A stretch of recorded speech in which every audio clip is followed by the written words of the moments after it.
जम्मू वासी कल्चरल अमनीशिया से सफर कर रहे हैं। कम से कम हमारी बात सुन के ही, चाहे हमारे खिलाफत ही कर रहे, हमारे खिलाफ ही करो, लेकिन कहीं ना कहीं से कुछ खोद के ला रहे हैं।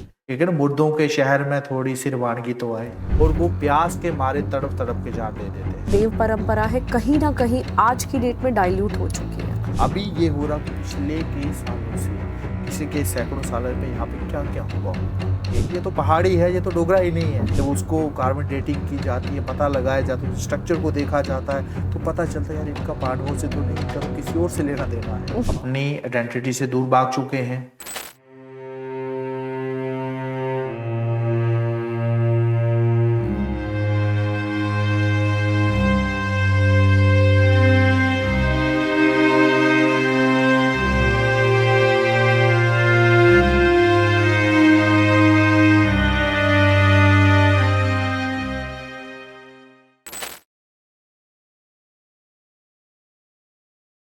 आपका बहुत बहुत स्वागत है सौरभ जी हमारे इस पॉडकास्ट में।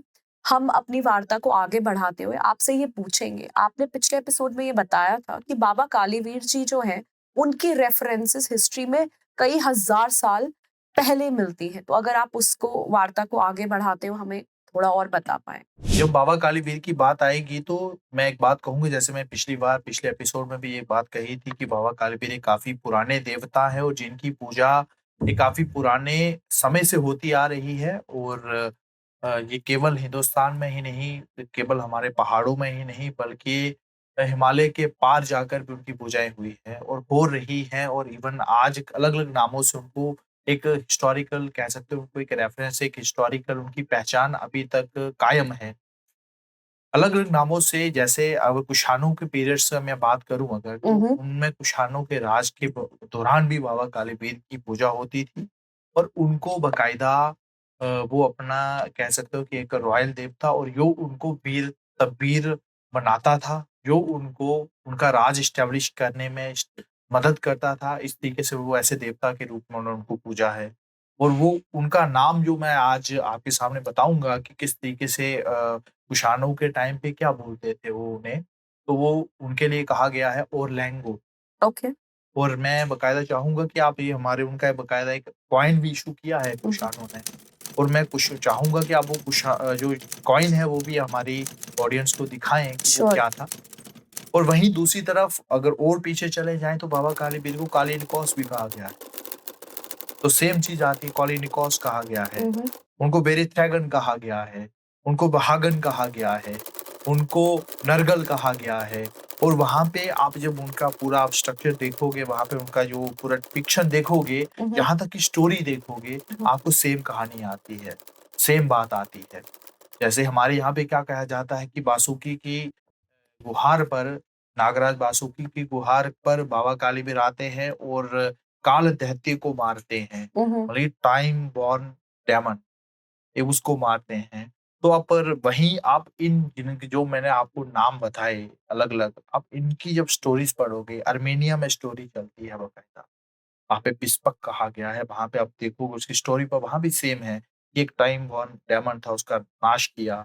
इवन आप जिंद-अवेस्ता में जाओगे, वहाँ पे ब्रह्मजस्ट में बात कही जाती है कि भाई सर्वशक्तिशाली, जो पापियों का नाश करने वाला, वीरों को विजय दिलाने वाला, जो वादा खिलाफी करता है, उनका वो कत्ल करने वाला, उनको भी बीमारियों से मारने वाला, और यो उनको पूजता है, उनके कुलों को बढ़ाने वाला, वो कालीवीर, उनको वो वहाँ पे उनको बार-बार उनकी गाथा गाई गई है, अलग नामों से गाई है, लेकिन उनको वहाँ भी वीर कहा गया, वीर-त्रैगन कहा गया।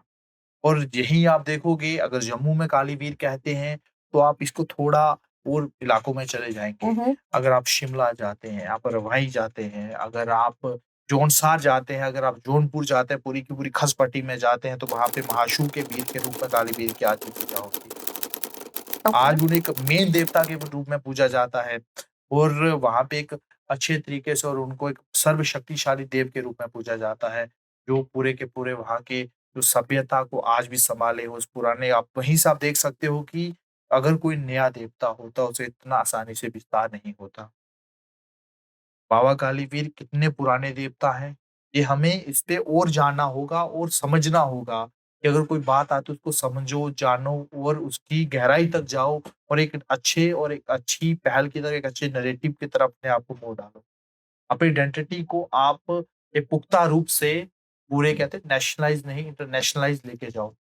जैसे आपने जी, मैंने आपको पहले भी बोला कि हिंदुस्तान को अगर आगे आना है तो हमें अपनी कल्चर रूट्स को खोद कर दूर-दूर तक जाना पड़ेगा। जी, जिससे हमारे डिप्लोमैटिक रिलेशन में सुधार होगा और हिंदुस्तान का नाम भी ऊँचा होगा।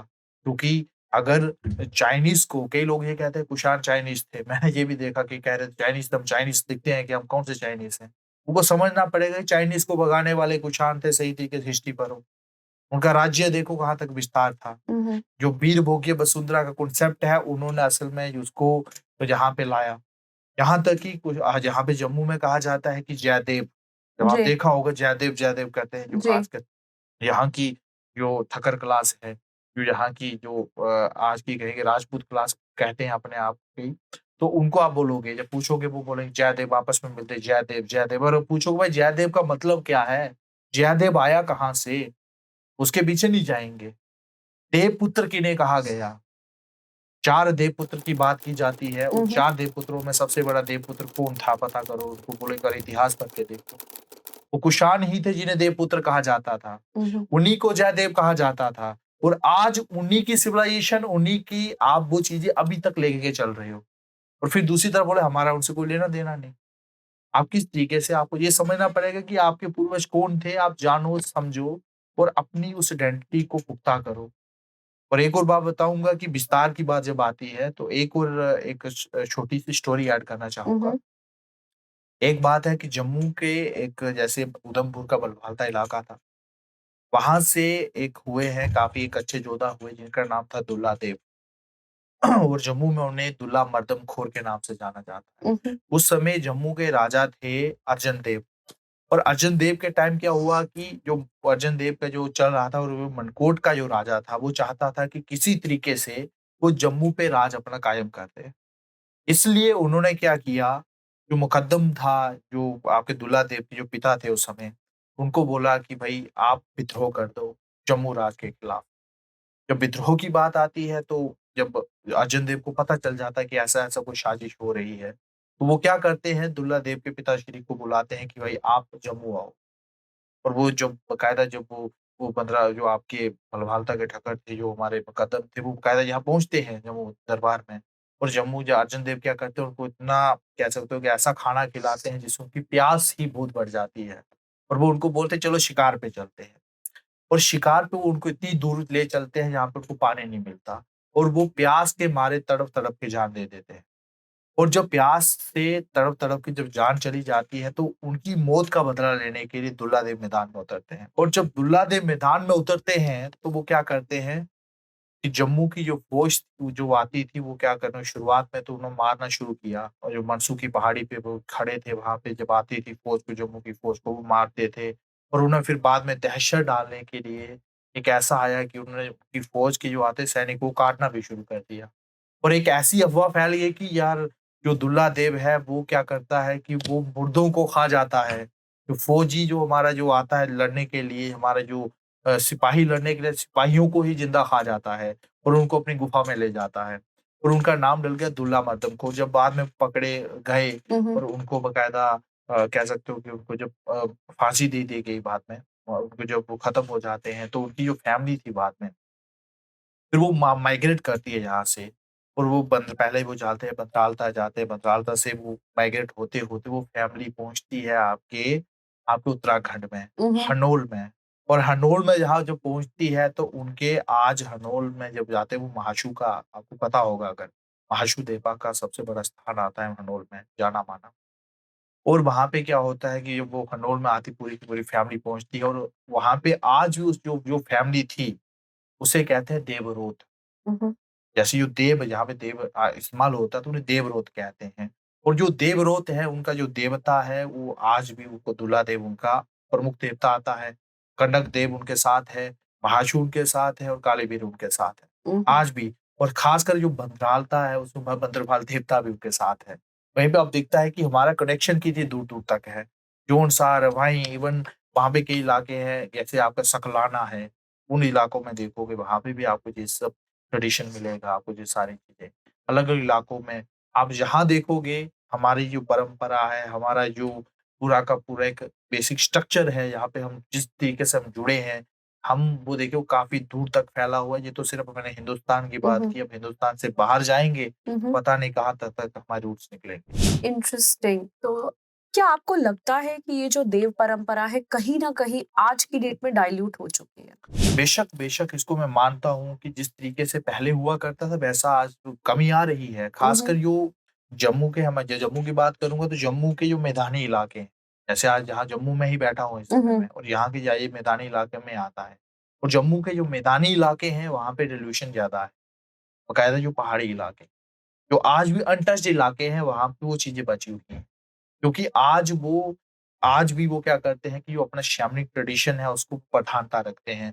ते जागर कहा जाता है जिसे कोई जागर कहता है, कोई जागरू कहता है, कोई जग कहता है, अलग-अलग नामों से जाने जाते हैं।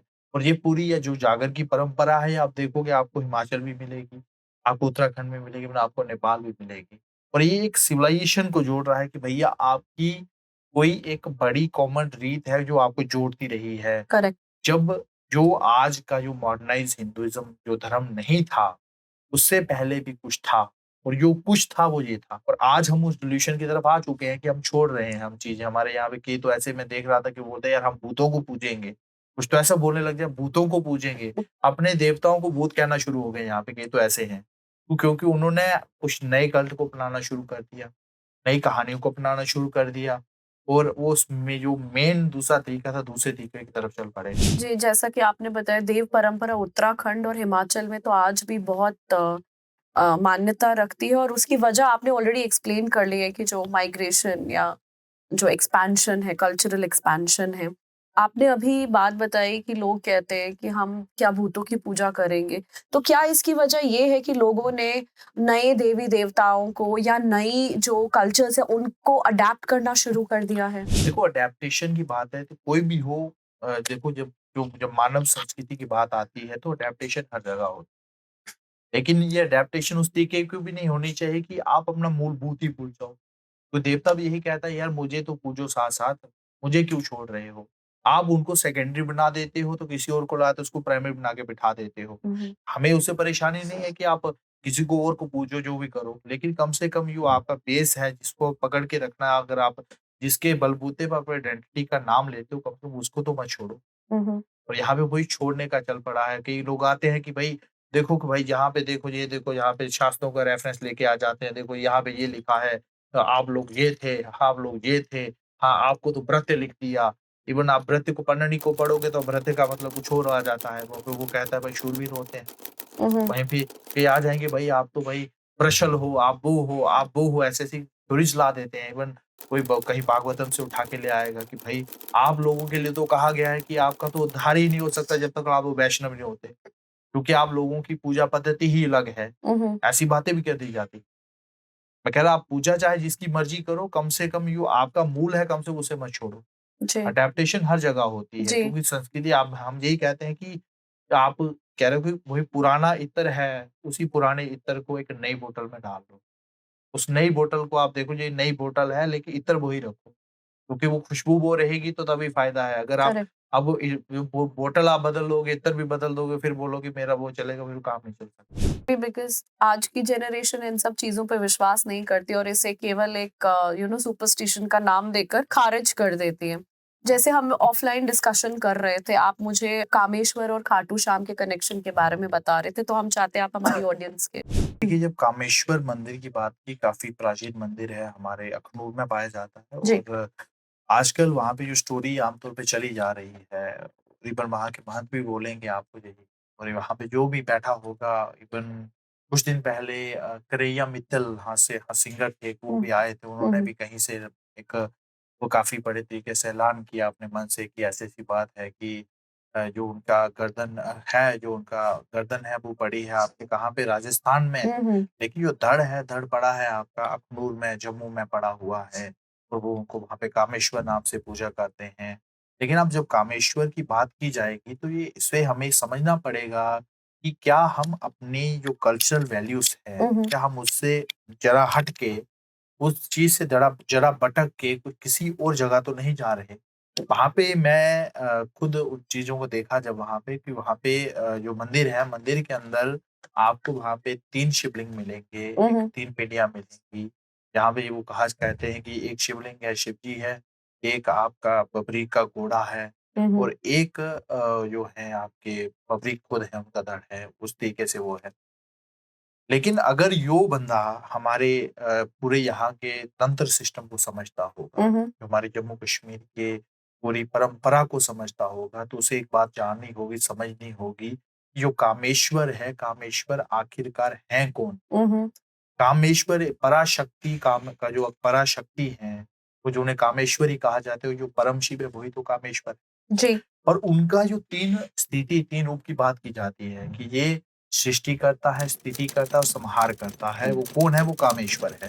और वहाँ पे जो मेरे हिसाब से जो मैंने वहाँ पे नरकी को जो देखा और समझा, तो वो वहाँ पे वो कामेश्वर वो शिव ही है और उन शिव के 3 जो परम शिव के 3 रूप इसको सिग्निफाई कर रहे हैं। ये सृष्टि करता है, ये स्थिति करता है और ये संहार करता है। और हम उस चीज़ को भूलकर हम कोई और नई स्टोरी इससे क्या होता है टूरिज्म बढ़ता है पहले तो।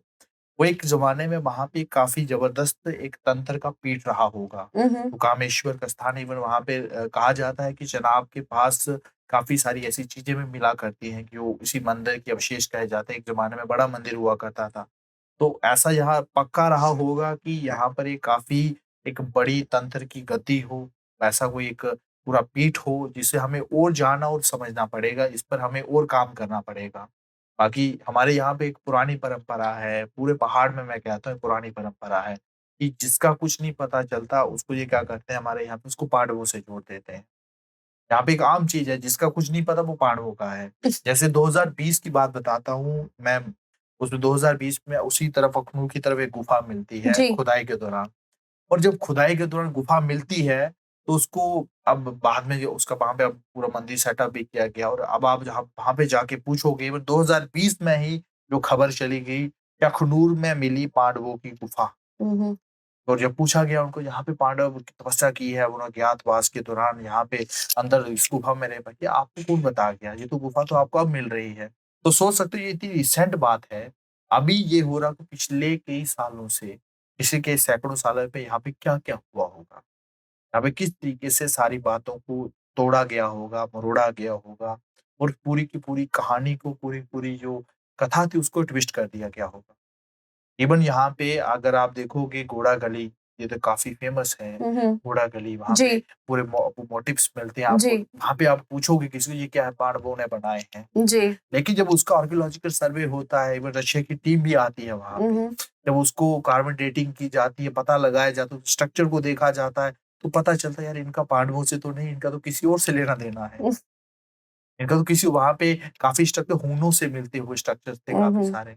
इवन उस इलाके में एक जो क्लैन है पूरा वो देखो वो अपने आप को देखकर उनके आप फेशियल स्ट्रक्चर देखिएगा लोगों के।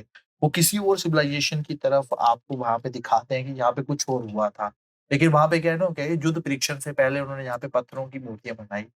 ये पुराना कल्चर है ये घोड़ों का। आप ये देखो ये आपको यहाँ नहीं आपको पूरे सेंट्रल एशिया में ये चीज़ें मिलेंगी। यहाँ तक कि तुर्की में भी ये चीज़ें मिलती हैं। तुर्क भी ऐसा किया करते थे, वहाँ भी ऐसा रहा हुआ है।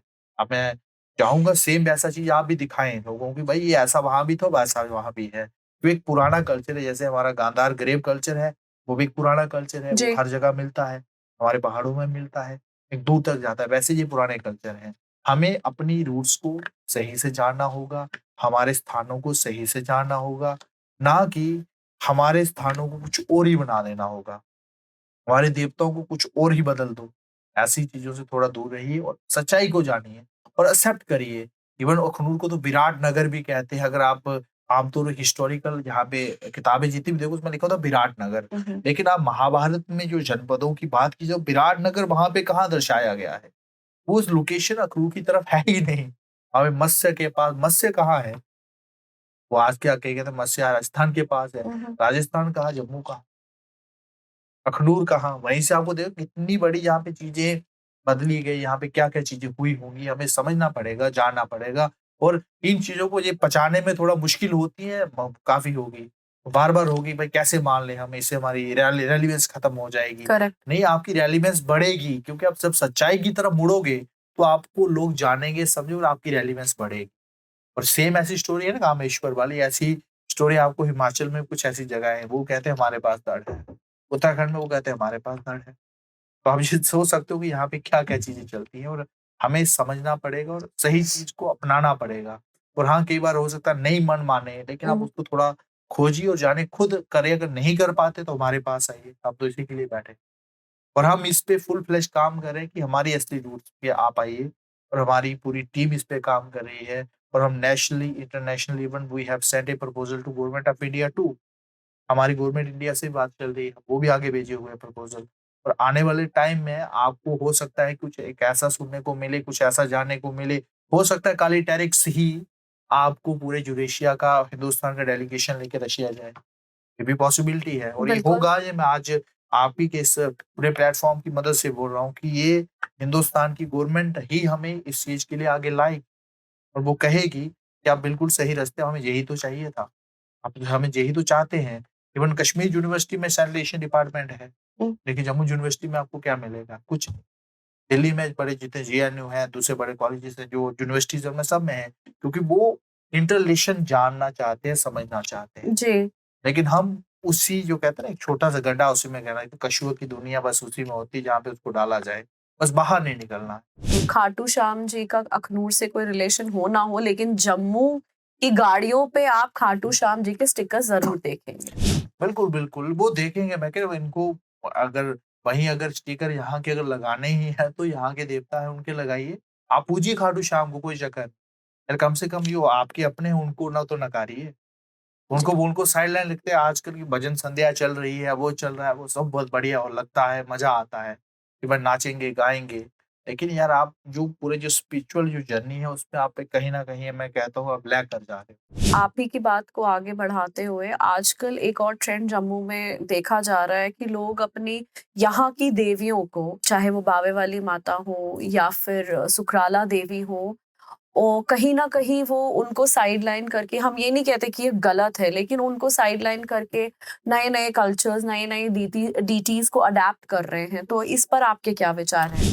नहीं, मैं यही कहूँगा इसमें कि आप अगर उसको, किसी देवी को, किसी और शक्ति को अगर आप मानते हो, ठीक है, आप मानिए, हुँ। कोई बात नहीं। लेकिन जो फर्स्ट आपकी प्रेफ़रेंस होनी चाहिए, अगर उन 2 डेटिज़ में से चुनने में आपको पड़े कि इन दोनों में से कौन चुना जाए, तो फिर वो आपकी अपनी होनी चाहिए, जो आपकी अपनी है। चाहे वो मल है, चाहे वो काली है, चाहे वो चोंड है, चाहे और कोई शक्ति है, जो यहाँ की अपनी शक्ति। तो क्या हम ये कह सकते हैं कि कहीं न कहीं जम्मू वासी कल्चरल अमनीशिया से सफ़र कर रहे हैं? बेशक, मैं कहूँगा बिल्कुल ये कर रहे हैं, अपनी आइडेंटिटी से दूर भाग चुके हैं। और ये तो आम है कि इनको अपना ही नहीं पता कि हम कहाँ जा रहे हैं।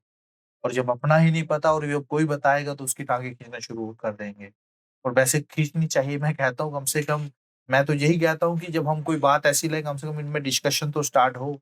ठीक है ना? मुर्दों के शहर में थोड़ी-सी रवानगी तो आए। वही हिसाब है, कुछ तो आना चाहिए, कम से कम डिस्कशन तो शुरू हो।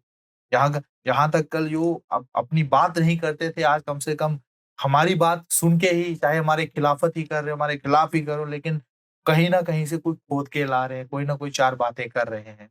हमें वही हमारे लिए कहते हो विक्ट्री है, हम वही हुँ, कहते हैं कि हुँ। आप उन चीज़ों को ला रहे हैं कि जो हमने, वो अलग बात है कि वो हमने चीज़ें आगे ही पब्लिक प्लेटफ़ॉर्म पे डाली हुई हैं जी। पहले ही। आप वही चीज़ें लाके और फिर बाद में हम ही को बताते हो, वही जी है। हमें अच्छा लग रहा है कि वो कम से कम बता तो रहे हो। तो ये ना, जो आपने काफ़ी एक, इस जो आप बैकग्राउंड पे अपने जा रहे हो, पीछे की तरफ आ रहे हो, अपनी अपनी तबाही खुद कर रहे हैं ये लोग। और इन्हें अब तबाही को अपनी, कह सकते हैं, वो उत्थान की तरफ ले जाना है, तो आप कम से कम अपने इतिहास को सही से समझो और अपनी आइडेंटिटी को समझो। पढ़ो और जानो, और पढ़ने से ज़्यादा खुद रिसर्च करो, खुद जानो। खुद नहीं कर सकते, तो कम से कम जो कर रहा है उसको सुनो। और जो सुन रहा है, सुनने के बाद उस पे गौर करो। गौर करने के बाद उस पे काम करना शुरू करो। क्योंकि विवेकानंद एक बात कहा करते थे, जब उन्होंने अपना शुरुआत की थी, कि जब उनकी बात होती थी, वो एक बात कहते हैं कि जब आप कोई अच्छी बात करोगे या कोई नई बात लाओगे, वो ज़माने को जो मंज़ूर ना हो, तो आपके सब के सब आपके लोग खिलाफ हो जाएँगे। और लेकिन जब दूसरी स्टेज आती है, तो उसपे वो डिस्कशन करना शुरू करेंगे। लेकिन जब तीसरी स्टेज में एक-एक बंदा आप ही की बात को मानेगा, अगर वही आपकी विक्ट्री होगी, वही आपका असली में उत्थान होगा और वही आपका कह लो कि आपकी पूरी की पूरी जो आपने जर्नी की है उसकी जीत होगी। आप इस बात से सहमत हैं कि जम्मू के लोग अपना कल्चर कहीं न कहीं भूलते जा रहे हैं। तो आपके हिसाब से उस कल्चर को प्रिज़र्व करने के लिए यहाँ के लोगों को क्या स्टेप्स उठाने की ज़रूरत है? नहीं, जम्मू के लोगों में कल्चरल का तो यहाँ पे कल्चर की बात यहाँ पे काफ़ी जो ख़ासकर मैं बार-बार कह रहा हूँ कि जो जम्मू प्लेन्स के इलाके हैं, उन्होंने तो छोड़ ही दिया पूरा यहाँ पे। हुँ, हुँ। लेकिन जम्मू के जो पहाड़ी इलाके उन्होंने फिर भी आज तक पकड़ रखा अपने कल्चर को जो और कल्चर को मैं ये नहीं कहता कि आप पुराने टाइम के वैसे घूमो, कपड़े पहनो, हुँ, वैसे हुँ। वैसा-वैसा काम करो, वही चीज़ें करो। आप गैस चलाना भी बंद कर दो। कई लोग बोलते हैं हमारा कल्चर नहीं है गैस चलाना, ये हमारा कल्चर है कल्चर नहीं है कि हम हमारा कल्चर है हम लकड़ियों से खाना बनाएँ, कई तो ये सोचते हैं। हुँ, हुँ। नहीं, कल्चर इसमें नहीं होता, कल्चर वैल्यूज़ से आता है। करेक्ट। कल्चर आपकी आइडेंटिटी से आता है कि आप उस पे कितना प्राइड करते हो। प्राइड करने से पहले अगर आप में अगर कोई कमी भी है उसको वो उजागर कैसे करते हैं। केवल सूखा जो प्राइड होता है वो भी किसी काम का नहीं होता और सबसे मेन बात कि इस समय पर आप कहाँ स्टैंड कर रहे हो। जब तक आप इन सब चीज़ों को एक साथ लेके नहीं चलोगे, तो आपका सर्वनाश होना कहते हैं परम सत्य है। हम आपसे ये पूछना चाहेंगे कि जम्मू कश्मीर की जो कल्चरल लेगेसी है, उसको प्रिज़र्व करने के लिए आपकी ऑर्गनाइज़ेशन क्या कदम उठा रही है? देखो हमने जो सबसे पहली बारिश इसमें पूरा रहा है, उसमें वो है कि सबसे पहली जो हिस्टोरिकल डिस्टॉर्शन है, हुँ, हुँ। उसको दूर किया जाए। और ये पूरी विद एक वो कह सकते हैं फुल फ्लेश टीम के साथ और स्कॉलर्स की टीम हुई। इवन दूसरा है कि दूसरा स्पिरिचुअल डिस्टॉर्शन हुँ, हुँ। उसको कैसे दूर किया जाए। करेक्ट। उसके लिए भी हमने बाकायदा हमारी पूरी टीम है, जो इसी काम पे काम कर रही हुँ, है। हुँ। और ये तीसरे नंबर है कि हमारा एक पूरा हम कहते हैं कि सर्वे नेटवर्क भी है कि कहाँ पर क्या नुकसान हो चुका है और कितना नुकसान हो चुका है और कहाँ सबसे ज़्यादा काम करने की ज़रूरत है और कहाँ पे ऐसी जगहें हैं जहाँ पे अभी नुकसान उस लेवल पे नहीं पहुँचा और वहाँ पे सबसे जल्दी बचाया जा सकता है। और हमारा फ़ोकस पहले उन्हीं इलाकों में जहाँ से सबसे बचाया जाता है क्योंकि जो पहले तबाह हो चुके हैं, उनको एक बार बाद में मौका दिया जाएगा। लेकिन जो इलाके बच चुके हैं, उन इलाकों की तरफ थोड़ा कहते हैं ना हमारा प्रस्थान किया जाए और उन इलाकों को बचाया जाए। और जम्मू के लोगों को एक और देना चाहता हूँ मैं मैसेज कि भई आप यहाँ पे एक और प्रॉब्लम ये है कि यहाँ पे एक डिवीज़न आप चाहे डोगरा तो कह रहे हैं यहाँ पे और लेकिन ये दूसरी तरफ एक और चीज़ कहेंगे, यार नहीं वो तो पहाड़ी है यार, कहाँ डोगरा हो गया? हुँ, हुँ। ये ऐसी बातें भी चल पड़ती है कि ये तो पहाड़ी है, ये तो डोगरा ही नहीं है। करेक्ट। भाई आप पहले डिसाइड कर लो कि ये डोगरा आइडेंटिटी है क्या? हुँ। पहाड़ी आइडेंटिटी है क्या? या अफ़गानिस्तान में रहने वाला बंदा भी पहाड़ी कहलाता है, जो पहाड़ पे रहेगा।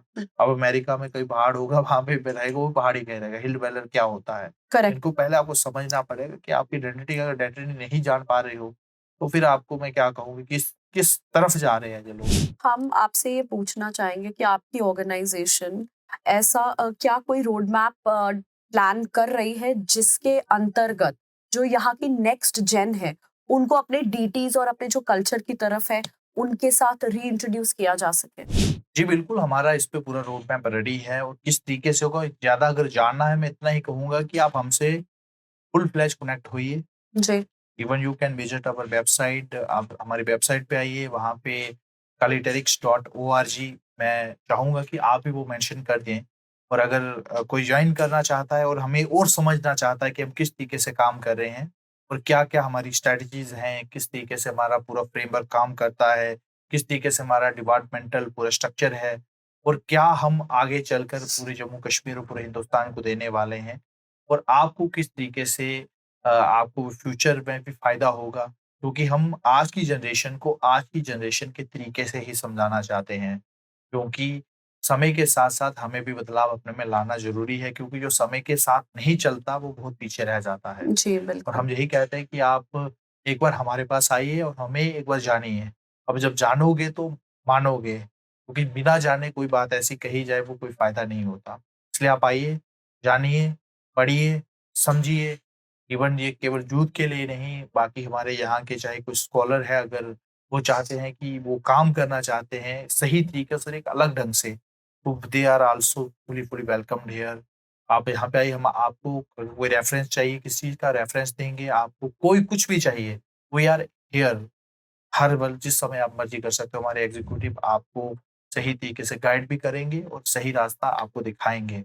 बाकी एक चीज़ और ऐड करूँगा, हो सकता है ये पॉडकास्ट अब खत्म हो जाए जिसके बाद तो कुछ आपके नीचे कमेंट सेक्शन में आएँगे कि बात डोगरों की हो रही है लेकिन डोगरी में बात नहीं हो रही। जी। ये हमको सुनने में बहुत मिलेगा। तो उनको मैं यही कहा कि केड़ी डोगरी च गल करना चाहते हो? केकड़ी? तुसें करनी, साढ़े इत्थे न्याली, मठैली, हैं रामबनी या केड़ी करनी? कहंदे स्याली। क्योंकि डोगरी काफ़ी अलग-अलग तरीके की है। ऐसा ना सोचो कि डोगरी एक रीजन की एक छोटी-सी यहाँ पे जम्मू में जो बोली जाती है वो अलग है। इवन मेरे इलाके में बोली जाती है वो अलग है। अगर रामबन चले जाओगे वहाँ पे अलग तरीके की बोली जाती है। कसोली जाओगे वहाँ पे अलग तरीके की बोली जाती है। और हमें अच्छे तरीके से डोगरी आती है और डोगरी के बाकी डायलेक्ट है वो भी आते हैं। तो और हमारा जो जो टारगेट है वो एक वाइडर ऑडियंस है। जी। जो हमारी वाली भाषा ना समझता हो उनको भी समझाना, यहाँ तक जी। सरकार तक भी लेके जाना कि हम एक अच्छे तरीके से काम कर पाएँ। जी। इसलिए बिना कोई ज़्यादा बोले, समझे, कंट्रोवर्सी करे, आप इतना कहिए कि आप पढ़ना शुरू कर दीजिए क्योंकि जम्मू को इस समय पढ़ने की बहुत ज़रूरत है। आपने ऑलरेडी हमें अपनी ऑर्गेनाइजेशन और कल्चर और इस सब के बारे में बहुत ज्ञानवर्धक बातें बताई। लेकिन आज का आखिरी सवाल, जो आम जनता आपके इस कल्चरल रिवाइवल का हिस्सा बनना चाहती है, क्या उनके लिए आपकी ऑर्गेनाइजेशन ही वो माध्यम है जिसके थ्रू वो ऐसा कर सकते हैं, या कि वो किसी और तरीके से भी इस रिवाइवल का हिस्सा बन सकते हैं? देखिए, अगर आपको कोई भी काम करना होता है ना, तो आपको एक प्लेटफ़ॉर्म की ज़रूरत पड़ती है। तो हम आपको वो प्लेटफ़ॉर्म देंगे और आपको एक सही दिशा देंगे। फिर वो आप पर है कि आप उस पर किस तरीके से उतर पाते हो और किस तरीके से उस पे चल पाते हो। हम ये भी कहेंगे कि हम केवल आपको रास्ता नहीं दिखाएँगे, हम आपको हाथ पकड़ के लेके जाएँगे। एक होता है जैसे एक बात कही जाती है, एक टीचर होता है, एक गुरु होता है। जी। हम आपको एज़ ए टीचर नहीं, आपको एज़ ए गुरु बना के चलेंगे। टीचर तो रास्ता दिखाएगा, जी। लेकिन जो गुरु होगा वो हाथ पकड़ के लेके जाएगा। हम आपको हाथ पकड़ के लेके जाएँगे, आपकी रूट्स के साथ और आपको सही तरीके से आपकी आइडेंटिटी से भी जोड़ेंगे और आपको आज के ज़माने के साथ कैसे चला जाए वो भी बताएँगे। और चाहे यहाँ पे किसी भी जाति का हो, किसी भी धर्म का हो, कोई भी हो, सभी यहाँ पे इनवाइटेड हैं, सभी यहाँ पे वेलकम्ड हैं क्योंकि हम किसी एक फ़िरके को लेके नहीं चलते, हम सबको साथ लेके चलते हैं और सबको साथ लेके ही चलेंगे क्योंकि हमारा मकसद जम्मू कश्मीर की खुशहाली, हिमालय की खुशहाली और खासकर हिंदुस्तान की खुशहाली। बहुत-बहुत धन्यवाद सौरभ जी कि आज आप हमारे पॉडकास्ट में हमारे साथ जुड़े और हमारी जनता को जम्मू कश्मीर और डोगरा कल्चर के बारे में ऐसी-ऐसी बातें बताई जिनका ज़िक्र शायद ही कहीं किसी किताब में होगा। और जनता, आप में से जो भी इस मुहिम के साथ जुड़ना चाहते हैं वो कमेंट करके हमें बताएं। हम आपको सौरभ जी की ऑर्गेनाइजेशन के साथ ज़रूर कनेक्ट कराएँगे। ये एपिसोड देखने के लिए आपका बहुत-बहुत धन्यवाद। जय हिंद, जय भारत।